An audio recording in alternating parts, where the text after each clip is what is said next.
इतके खराब पद्धतीचं काम या संपूर्ण मतदारसंघामध्ये होत असताना खोटा शब्द त्या ठिकाणी द्यायचा, खोटं बोलायचं पण रेटून बोलायचं।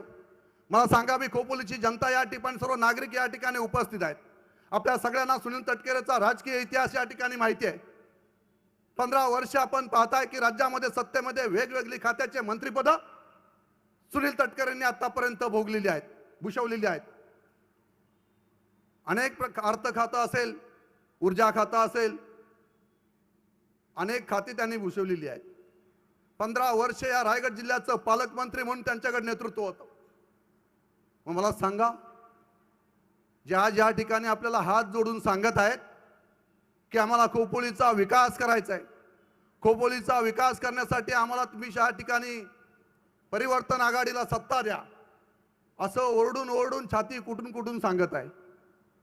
28 तारखेच्या सभेमध्ये तर मी पाहिलं, कर्जतची सभा, तर अक्षरशः सुनील तटकरेंच्या अंगामध्ये वेताल संचारलेला होता। वेताल संचारसारखं छाती कुडत काय होतं, डोकं कुटत काय होतं, ही परिस्थिती त्या ठिकाणी उद्भवलेली होती।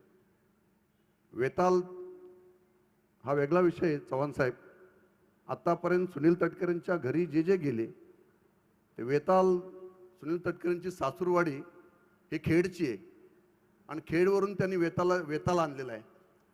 आणि हा वेताल तो काय करतो, जे जिल्ह्यामध्ये त्यांना कोण त्रास देत असतील त्यांच्या घरी जाऊन त्यांचा कार्यक्रम करत असतो।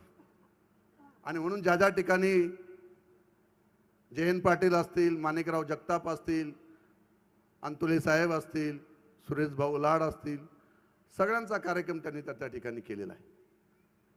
आणि असं हे नेतृत्व हे चुकीच्या पद्धतीने या ठिकाणी बेताल वक्तव्य कर्जतमध्ये त्या ठिकाणी करून गेलेलं आहे। या ठिकाणी सुद्धा करण्याचा प्रयत्न त्या ठिकाणी केलेला आहे।